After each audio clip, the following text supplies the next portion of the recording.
What up, guys? It's Dom, and welcome back to another movie review. Today we are ranking one of my favorite DC movies. I honestly think this is a masterpiece, and that movie, of course, is Joker.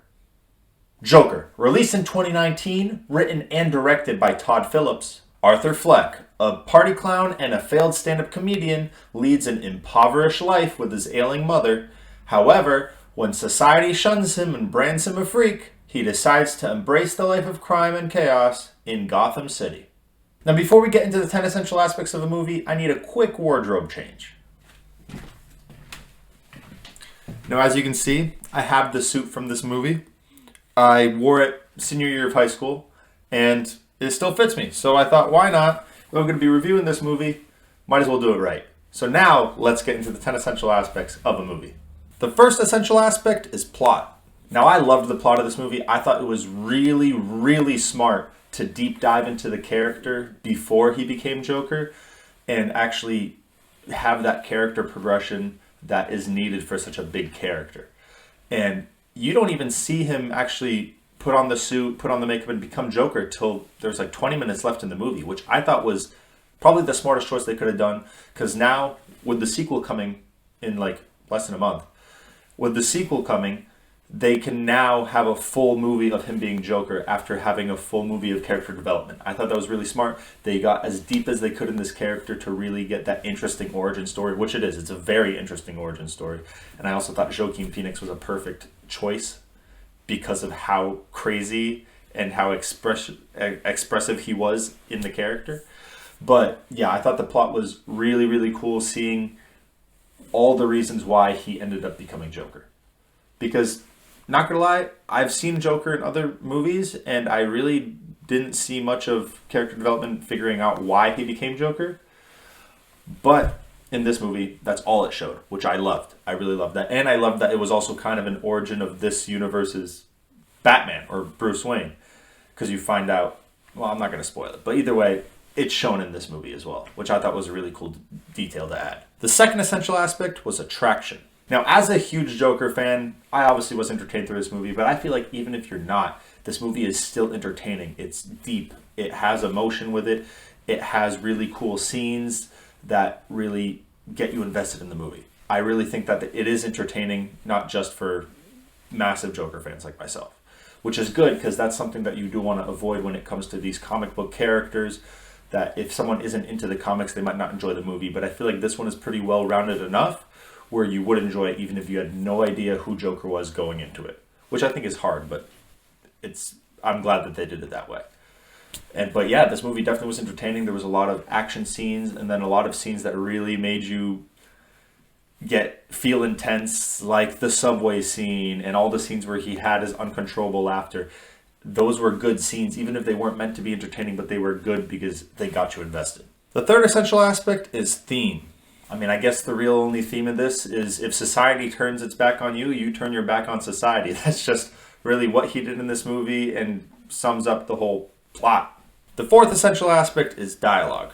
So I thought the conversations between characters were good. They did feel real. I feel like at some points maybe they didn't, and it was more when he had his uncontrollable laughter or his crazy scenes and people didn't really react the way I thought they would. But besides that point, I thought the dialogue was really good. I loved that you can see the development of what he says from the start of the movie to the end of the movie and how much he actually changed just in the way he talks and what he says. So I thought that was very interesting as well and a great use of dialogue. The fifth essential aspect is acting. So I thought the acting in this movie was really good, and there was one side character and one main character that I wanted to talk about. The side character is Robert De Niro as Murray Franklin. I think he did a really good job as the talk show host. He had great chemistry with Arthur Fleck when he was actually on his show, and that whole scene was just amazing. And it's obviously because of Joaquin Phoenix and Arthur Fleck together. They did a really good job on that scene. But throughout the other scenes that Robert De Niro was in it, they're still good scenes. He knew how to play the character well.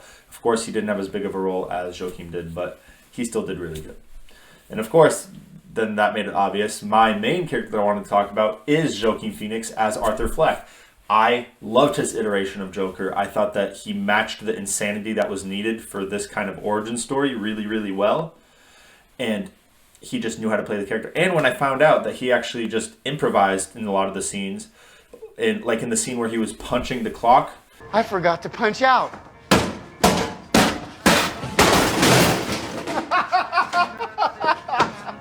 That was just him. He just saw the clock, decided, yeah, I'm going to punch it until it falls off the wall. I'm pretty sure he also broke his hand during that scene.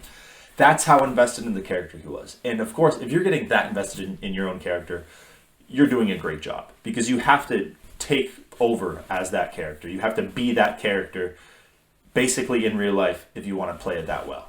And he did a fantastic job. Hats off to him. He made the movie what it is now. The sixth essential aspect is cinematography. I thought the cinematography was really, really good in this movie. Not to mention just the roller coaster of emotions that it puts the viewers through based off of everything that he's going through, but also what he ends up doing to others. I think that that's great use of emotion. It really invests you into the movie, into the plot, into the characters. It did a really good job. And the movie actually looked really good. And there was a lot of scenes that really were just amazing, just as looking wise. So, I mean, cinematography was really, really good in this. The seventh essential aspect is editing. Now, Joker is 2 hours and 2 minutes long. I think that's an amazing length. I think they spent the whole 2 hours developing Arthur to the maximum point that it needed it to be for people to love this character and want to see more of him. And they still paced the plot really, really well. Were able to finish on a really good note and made people really want the sequel that's now coming out. So that's really the whole job of editing, is to make the movie look clean, paced well, and get people, especially if it's a prequel like this with a sequel coming out, get people really invested in this movie and in these characters to get the sequel to obviously get watched by a lot of people. And I think they did an amazing job. Obviously, I think the movie was paced well, and I'm super excited for the sequel, so hats off again. The eighth essential aspect is soundtrack. So I feel like for a lot of the movies that I've been reviewing lately, I've kind of said that they're a forgettable soundtrack, and they are. But this is about to change it, because this is an amazing soundtrack. It fit the movie perfectly. All the scenes that had actual sound behind it had the perfect sound. I thought the scenes where Arthur Fleck is dancing or going down the stairs, going up the stairs, those scenes, the sounds were amazing. And of course, just sounds that are actually in the scenes to kind of add an emotional value to it, they were also chosen perfectly. So overall, I thought this was an amazing soundtrack, and I couldn't see it any other way. The ninth essential aspect is directing. So the director of this movie is Todd Phillips, and it was his job to take these previous 8 essential aspects, put them together to make a movie that's worth watching. Obviously, 100% he did. This is an amazing movie. It is really a masterpiece. And I am not surprised, because he has directed 12 previous movies, and I think a lot of them are really, really good. And they were Hated Gigi Allen and the Murder Junkies, Frat House, Bittersweet Motel, Road Trip, Old School, Starsky and Hutch, School for Scoundrels, The Hangover, Due Date, The Hangover Part 2, The Hangover Part 3, and War Dogs. And obviously, I've heard a lot of these movies, and I've watched a lot of these movies. There's a lot of good ones. Not maybe more towards the beginning, but towards the end, of course. The Hangover movies, War Dogs, Due Date, those are good movies. So I'm not surprised that he was selected to do such an important movie and nailed it. So, yeah, great director. Keep it up. The next essential aspect is time. Oh, and I almost forgot, he's also directing the sequel, so that means it's probably going to be really good too. Okay, now let's move on. And the 10th essential aspect is time. I mean, I don't even think I have to say it. This movie is 5 years old already, which is crazy to me, but it is an amazing movie. There's barely anything wrong with it. I mean, if you look at the previous essential aspects, I barely said anything was bad. Maybe a little bit in dialogue, but that's really it. And yeah, it's an amazing character, an amazing movie, amazing acting. So yeah, of course it stands the test of time. Now, onto the reviews. Now these reviews are exactly where I thought they would be, besides the critics. So Rotten Tomatoes critics gave it a 69%, Rotten Tomatoes audience gave it an 89%, and IMDb gave it an 84%.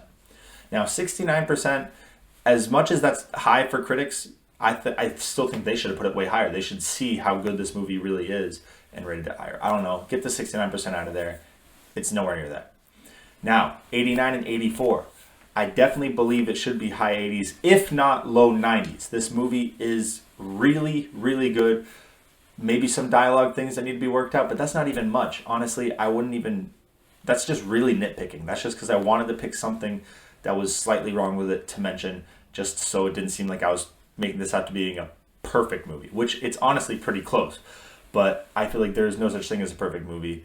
Once it's done, that'll be crazy. But this movie is really, really, really good. So I'm glad that they at least chose high 80s, and I wouldn't be surprised if they were pushed to low to mid 90s, honestly. And finally, the rankings. Now, these really shouldn't be a surprise based off of the rest of my review, but you're about to find out. So, where will Joker rank in its year, decade, and in all time? Let's find out, starting with 2019. It's going to be first. It's going to be above X-Men Dark Phoenix for very obvious reasons. X-Men Dark Phoenix is a mid-movie. It has really good scenes in it, but overall, the pacing and the way the movie is, the plot of it, it's not the best. There was no reason to have aliens in it. There was no reason to really do a lot of the stuff they did in it. And the only thing that really saved it was some of the acting and some of the scenes. So it's not really a surprise that Joker is so much better because it is really masterful.